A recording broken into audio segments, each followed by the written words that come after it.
Olá, camaradas! Como prometido, hoje a gente vai falar um pouco sobre arte e política na União Soviética. A minha ideia é apresentar para vocês um pouco de como surgiu essa vanguarda artística construtivista na Rússia, em que princípios se baseava essa nova proposta de arte que acompanhou o contexto da grande Revolução de Outubro. Então hoje a gente vai falar sobre arte e revolução. Hoje o nosso assunto é construtivismo russo. Vamos lá?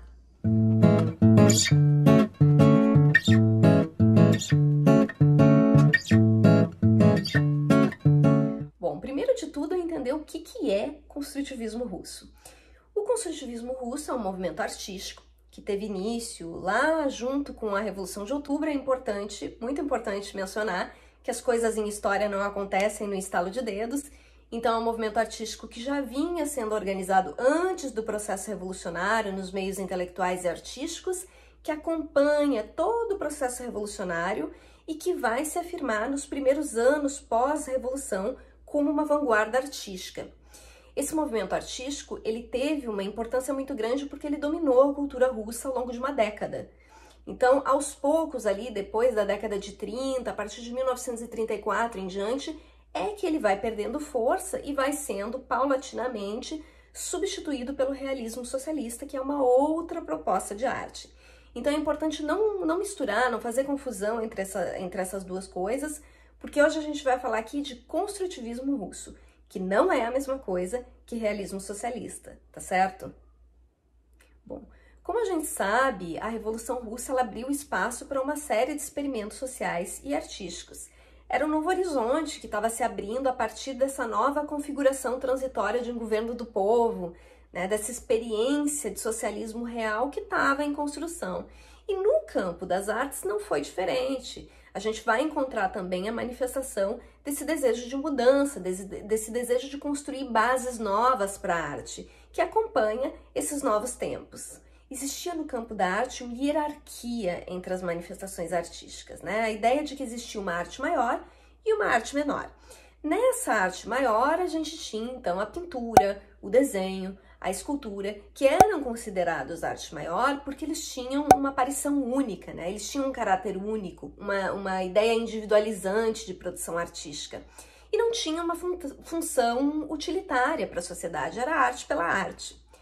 Por outro lado, a gente tinha a gravura, a tapeçaria, a cerâmica, que eram consideradas a arte menor, porque eles podiam ser facilmente reproduzidos, tinham uma função social, eram peças utilitárias e então não tinham tanto valor como aquela aparição única da arte maior.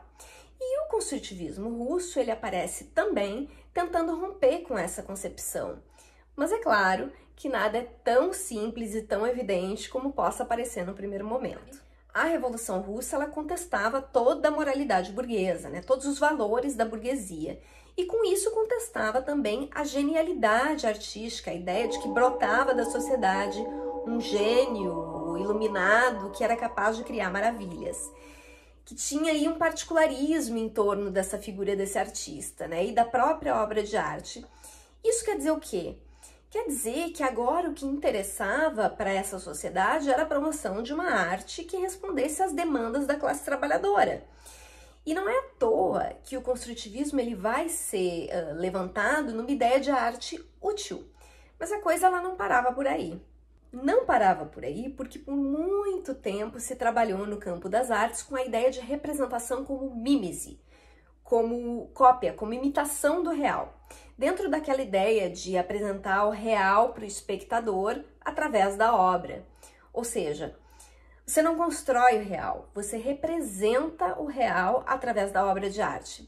Vocês devem lembrar de um quadro muito famoso do René Magritte, que é de 1928 e se tornou um ícone da arte moderna, que é aquele do cachimbo, né? Isso não é um cachimbo, ceci n'est pas une pipe.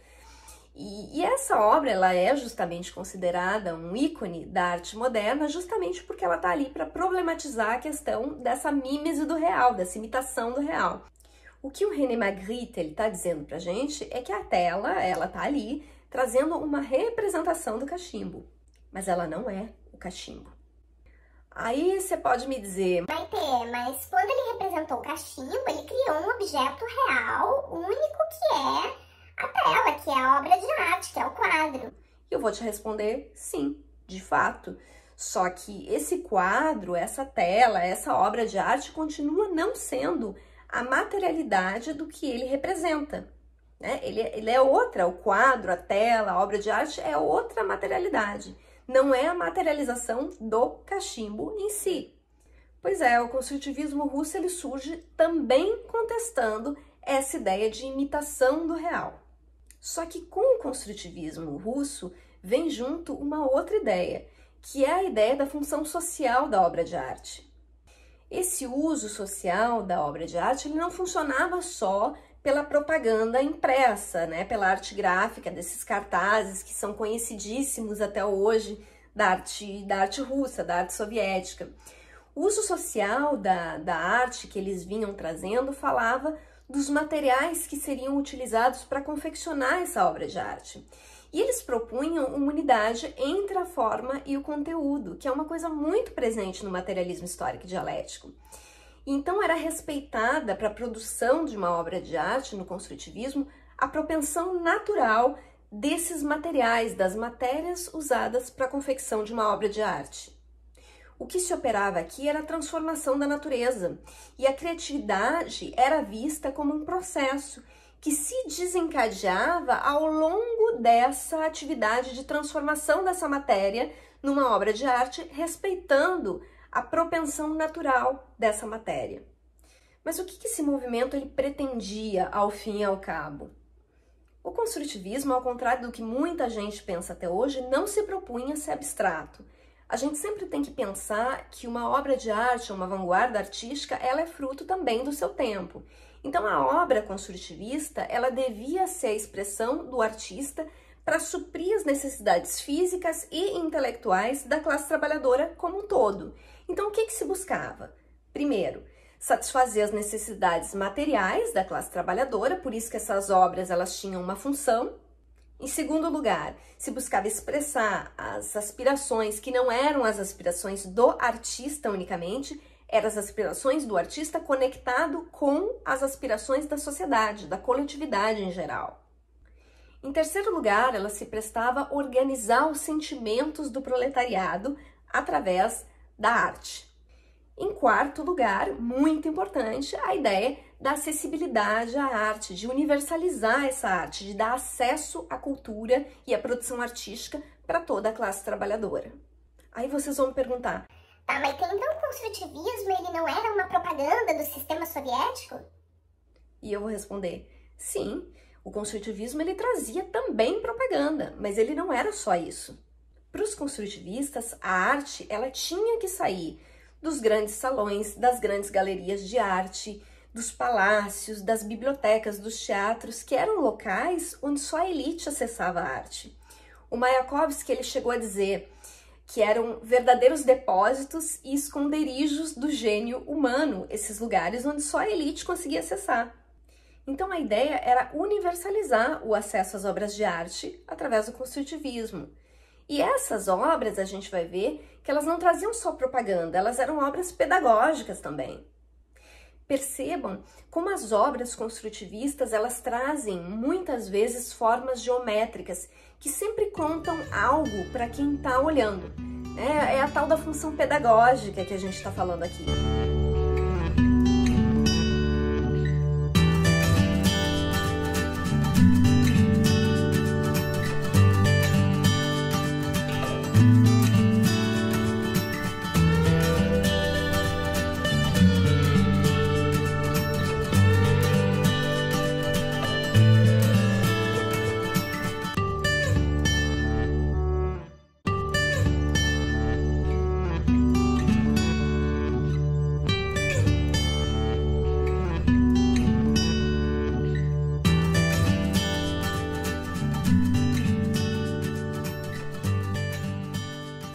Tanto nos cartazes quanto na fotomontagem, essas obras elas traziam sempre referências, né? Que eram referências muito importantes para a compreensão dos personagens que estavam envolvidos naquela produção artística, mas também na sociedade russa de um modo geral e para compreender a própria realidade daquilo que estava se vivendo.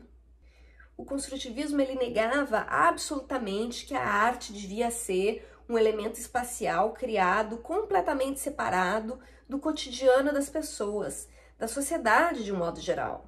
E esse movimento ele falava em nome dos tempos dele, então vai ser uma arte que vai estar inspirada no quê? Na inovação industrial do país, no desenvolvimento tecnológico, nos objetivos sociais que ainda precisavam ser alcançados nessa sociedade em construção. Nessa época, o comissário do povo para a educação e para as artes era o Lunacharsky. Ele foi comissário de 1917 até 1929 e ele encorajou muito, ele incentivou muito, ele realmente se esforçou para a afirmação do construtivismo na Rússia.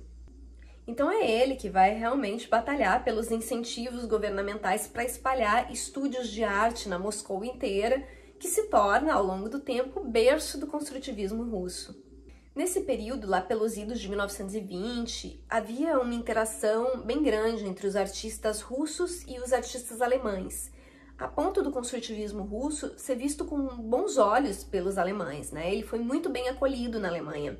Aliás, a Bauhaus, que foi uma grande escola, uma conhecidíssima escola de design e de arquitetura na Alemanha, é herdeira justamente do construtivismo russo e dessas interações que estavam acontecendo na década de 20 entre os artistas russos e os artistas alemães, para vocês verem a dimensão, a importância desse movimento. Só que, como a gente sabe, nem tudo são flores, sobretudo quando a gente está falando de arte e política. Essa ideia de uma arte proletária, de uma cultura proletária que incluía, inclusive, a poesia e a literatura, foi criticada e não era tão homogênea assim nos grupos de artistas da época, como tudo, né? Nessa época de ouro do construtivismo russo, foram criados centros de debate artístico por toda a Rússia. E um deles recebeu o nome de Proletkult. O Proletkult, ele reunia artistas de várias frentes de esquerda, reunia socialistas, anarquistas, comunistas, e ele tentava, de alguma forma, se manter independente do Partido Comunista. Entre os criadores do Proletkult, a gente tinha o Alexander Bogdanov, que buscava aí promover uma literatura de cunho social e política que fosse acessível para a classe trabalhadora, embora não fosse vinculada diretamente ao Partido Comunista. Só que aí a confusão continua, porque lá em 1921 a gente vai ter a grande exposição de arte de Moscou, onde essas obras vão ser muito criticadas. Esses artistas, eles não queriam que os trabalhos deles fossem encarados como obras de arte dentro daquela configuração da moral burguesa. Eles queriam que o trabalho deles fosse visto como um laboratório de estudos, como experimentos sobre materiais, aplicação desses materiais numa obra útil para a coletividade. Só que alguns líderes bolcheviques, entre eles o Trotsky, não vai aceitar muito bem essa ideia, vai tecer algumas críticas, porque existia o receio de que se estava produzindo ali um empobrecimento da cultura e da arte na Rússia. Então ele chega a falar, inclusive, no empobrecimento da poesia e da literatura russas. E ele reconhece nesse livro aqui, ele faz uma crítica até dura e fala que naquele momento, dos primeiros anos pós-revolução, não era possível falar ainda na construção de uma cultura proletária ou de uma arte proletária, porque o que estava se vivendo ainda era um período de afirmação, era um período muito frágil, muito transitório da Revolução. Então era muito difícil afirmar a existência de uma cultura proletária em si. E teve momentos em que o Proletkult ele foi considerado, inclusive, um inimigo contra-revolucionário. Também porque ele não estava vinculado à política do Partido Comunista. A gente precisa entender que no Proletkult, como se tratava de um grupo misto de artistas, eles buscavam, de alguma forma, manter uma certa independência, guardar uma certa independência em relação ao governo. Uma outra crítica que se fazia ao Proletkult é que eles ainda guardavam, ainda estavam trazendo, apresentando para a sociedade uma arte individualista e burguesa, que não era adequada para a coletividade. Em 1920, alguns artistas dentro do Proletkult já estavam acusando o Partido Comunista de ter se tornado um aparelho burocrático que reunia ali organizadores e diretores do aparelho governamental que viviam em tese uma vida de privilégios. Ou seja, essa crítica da burocratização do Estado, ela já vinha de longa data, né? A gente está falando aqui de 1920, ou seja, é bem mais antiga do que muita gente considera hoje. E mesmo com essa confusão toda, o construtivismo russo durou uma década inteirinha e teve grande expressão na arquitetura do país. Só que com o tempo a gente vai ver que isso vai começar a mudar. A partir de 1921, com a nova política econômica, a NEP, a gente vai ver que o construtivismo russo ele começa a ser criticado. E paralelamente vai se construindo, aí vai se organizando um novo grupo, que é a LEF, que era uma espécie de resistência de esquerda. Reunia aí artistas formalistas, futuristas, construtivistas, que adotaram o programa do produtivismo, ou seja, daquela arte bem utilitária. Então aqui se declara realmente o fim da arte de cavalete, daquela arte que representava a moral burguesa, as elites, e se adota uma arte voltada para a máquina, para a indústria, uma arte facilitada a partir da grande possibilidade de reprodução dela. A ideia aqui era transformar a fábrica num centro de pesquisa que estimulasse os trabalhadores. Então a gente vai ver nesse período que vão ser formados muitos artistas e engenheiros. E a ideia era que esse artista, ele devia entender as exigências do tempo que ele estava vivendo e também as demandas da classe trabalhadora do campo e da cidade. Ele precisava pensar a obra de arte de acordo com a função dela, a função que essa obra tinha que ter na construção da vida social dessa nova sociedade que estava se construindo. E o que restou dessa vanguarda artística que perdurou aí ao longo de uma década que foi tão importante? Primeiro a gente precisa frisar que a encomenda social dessa arte não dizia respeito ao dirigente do partido, ao Estado ou alguma instituição. E aí, para vocês entenderem melhor isso, o próprio Eisenstein, que é conhecidíssimo pelos filmes que ele produziu dentro do construtivismo russo e dentro desse período, deu uma declaração dizendo acerca do Encoraçado Potemkin, que foi um dos filmes de sucesso dele, que a encomenda ela não vinha do gabinete, do estúdio de cinema, e nem vinha de uma comissão do Estado. Essa demanda por esse filme, ela chegou nele através da própria formação dele, através do próprio desenvolvimento dele como artista em meio ao processo revolucionário que ele estava vivendo. Ou seja, a demanda por esse filme chega no Eisenstein através da própria vivência dele desse processo revolucionário, através do processo que ele se autoconstrói como artista. Parte dessa ideia de uma arte do proletariado, em que o proletariado era participante da obra, vai guardar algum prestígio anos mais tarde no chamado realismo socialista, principalmente no cinema e no teatro. Na pintura a configuração vai ser um pouco mais diferente, porque aí o realismo socialista ele adota um caráter nacional bem mais pronunciado.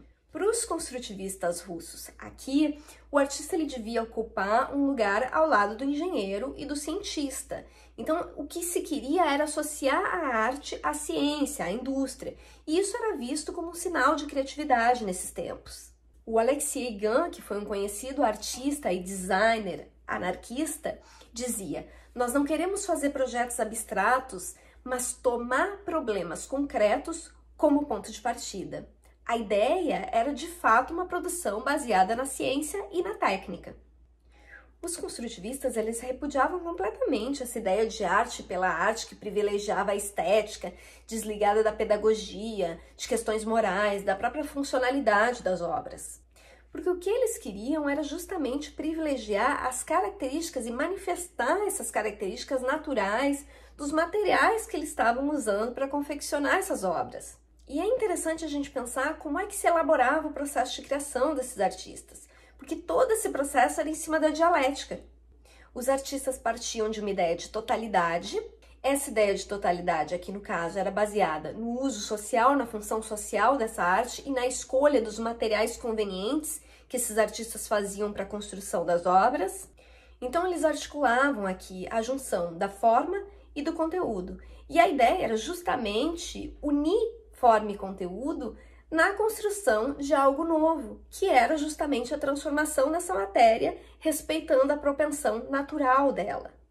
Ao mesmo tempo, eles também queriam construir uma unidade entre a arte e a sociedade, e isso vai ficar muito claro no papel profissionalizante desses artistas, como eles executavam a profissão deles na sociedade. O Tatlin, por exemplo, que era um artista muito conhecido, ele ensinava na fabricação do metal, da madeira, da cerâmica no Instituto dos Sindicatos. Entre os projetos dele constava, inclusive, a fabricação de roupas funcionais para operários. O Rodchenko, que é conhecidíssimo pelos cartazes dele de fotomontagem, ele trabalhava com tipografia, trabalhava com os cartazes de rua, mas trabalhava também com mobiliário, com ilustração para revistas, trabalhou com fotografia e trabalhou com cinema.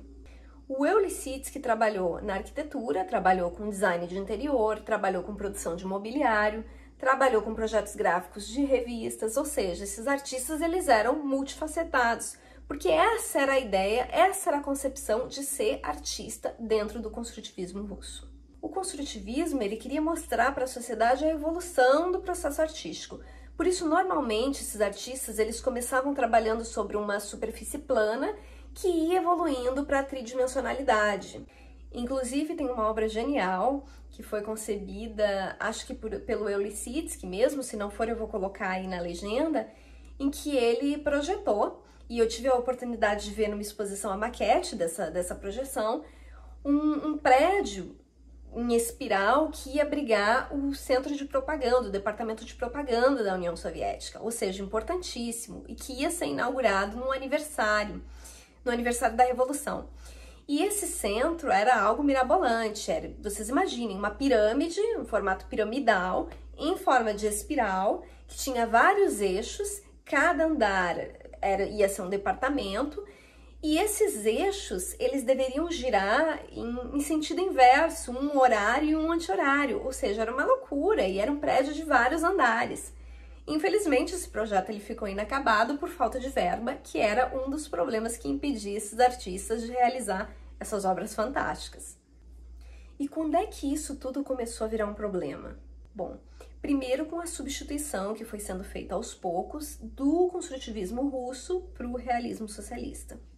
Depois a gente vai ter a morte precoce do Lenin em 1924 e em seguida a morte do Lunacharsky em 1933, que era, não vamos esquecer, o grande apoiador do construtivismo russo. Quando Lenin morreu, iniciou um amplo debate, então, sobre o que seria feito do corpo do Lenin, né? Sobre aquela proposta de embalsamar o corpo do Lenin. Como vocês sabem, esse corpo ele está lá até hoje, naquele mausoléu, lá na Praça Vermelha, aberto para visitação, e a visitação é gratuita. A Krupskaya, que era a esposa do Lenin, era contra o embalsamento do corpo. Ela, inclusive, escreveu uma nota que foi publicada no Pravda, onde ela dizia que o legal seria preservar as ideias do Lenin e não o corpo dele. Os artistas da LEF, que é aquela nova organização que reunia construtivistas, futuristas, enfim, esses artistas eles adotaram uma posição semelhante à da Krupskaya. Inclusive, o Mayakovsky ele publicou na revista da LEF um editorial declarando que ele era completamente contra a popularização de objetos do Lenin, de reprodução de imagens assim sem cessar do Lenin, denunciando que isso configuraria ao longo do tempo um culto à pessoa do Lenin e não às causas que ele defendia. Então estava nascendo ali essa discussão que vai ocupar um lugar central daqui para frente na arte russa, e não só na arte russa, que seria do realismo heróico, que foi considerado pelos artistas da LEF como um retrocesso. Os lefistas, eles criticavam esse realismo heróico, dizendo que essa sacralização contemplativa e a comercialização indiscriminada desses objetos de culto retomavam um fetichismo pré-revolucionário que os construtivistas estavam ali a duras penas tentando abandonar. Ao mesmo tempo, esses artistas afirmavam que a arte revolucionária ela precisava ultrapassar a contemplação e se afirmar definitivamente, assumir ações concretas na prática social. Ou seja, uma arte que homenageasse o Lenin não podia ser uma arte contemplativa, tinha que ser uma arte que se construísse a partir das ideias do Lenin, das obras dele. Então esses artistas eles denunciavam os usos pelas massas desses objetos de liturgia, né, que eram cheios de simbologia, mas que eram vazios em termos de prática social. Só que como nem tudo é tão evidente, tão determinado, como a gente bem sabe, foi um artista da LEF, o Rodchenko, inclusive, quem propôs o tal do Canto do Lenin. E o Canto do Lenin nada mais era do que um cantinho dedicado ao Lenin nas repartições públicas. Esse cantinho ele devia contar com uma imagem do Lenin. Só que para romper com essa ideia de arte litúrgica, contemplativa, que não tinha nada de prática social, o Rodchenko ele propõe uma coisa nova. O Rodchenko vai propor uma atividade interativa. Ele vai propor que em cada cantinho do Lenin seja colocado também um folheto explicativo, dividido em fascículos, contendo a obra do Lenin e a biografia dele. Além disso, o Rodchenko também propôs um clube de trabalhadores, que era um espaço para esses trabalhadores poderem estudar a obra do Lenin e a vida dele. Então, gente, quando a gente fala em culto à personalidade e a gente fala em imagens, em liturgia, é preciso que a gente pense também que isso não é tão simples assim. Não custa lembrar que num país de tradição ortodoxa, como era o caso da Rússia, era muito fácil restabelecer alguma forma de sacralização, de liturgia de personagens históricos. Basta a gente lembrar dos santinhos do Lenin que circularam logo depois da morte dele na Rússia e que eram vendidos em bancas e feiras de rua. Esse é um tema que eu julgo super interessante e super importante, porque ele está mostrando pra gente que se a gente quiser problematizar a questão do culto, da personalidade na União Soviética, então a gente vai ter que voltar no tempo mesmo. E quando eu falo em voltar no tempo mesmo, eu tô falando em voltar no tempo para muito antes desse cara aqui, porque hoje em dia parece que o culto à personalidade surgiu com esse cara, e não é verdade. Se a gente quiser compreender, levar a sério esse debate sobre o culto à personalidade, então a gente vai ter que voltar os olhos lá para o Império Czarista. Porque aí sim a gente vai ter, ao longo do tempo, material suficiente para analisar como é que esse fenômeno foi sendo construído ao longo do tempo.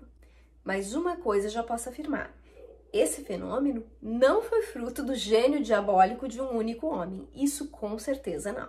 O culto à personalidade é fruto de uma tradição nacional, mas também é fruto, entre outras coisas, do espírito de um tempo, do Zeitgeist, se a gente quiser usar a expressão dos alemães, aí do Hegel, para definir um pouco como é que se construíam essas coisas. Então é isso, camaradas. Eu sei que esse vídeo ele ficou um pouco longo, mas é um assunto complexo aí que tem um recorte de tempo razoavelmente grande, então fica bem difícil de resumir em poucos minutos. Eu espero que vocês tenham gostado do vídeo, que tenham aprendido alguma coisa com ele, que ele tenha sido útil para vocês. E se gostaram, não esqueça, deixa o like, comenta, compartilha, tá certo? Seguimos!